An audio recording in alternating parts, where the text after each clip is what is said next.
NgoNhlolanja, umkhandlu dolobha waseKuruleni wazama ukuvala le ndawo ubambisene namaphoyisa kepha sekuqale phansi futhi ukumba ngokungemthetho. We need intelligence operations, one, to find out who are the people that are part of this illicit value chain. Two, there's also an issue of migration.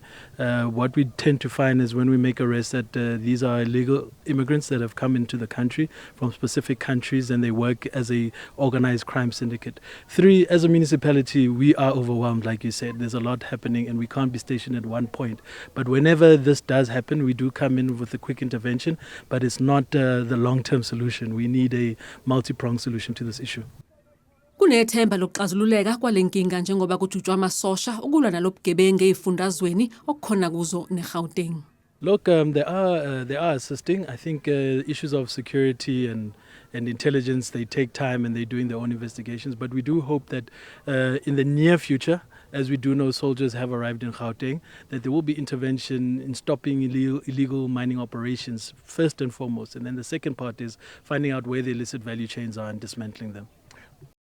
Akukho umkhandlu dolobha ongakwenza kuze kufike amasosha njengoba ozamazama behlala behlomile.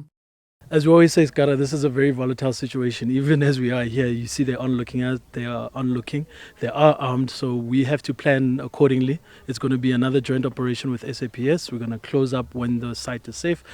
Umkhandlu dolobha uthi lobugebengu ubujule kakhulu kanti ukulwisana nabo kufanele uthole ongqondo abaqhuba leli bhizinisi elingekho emthethweni.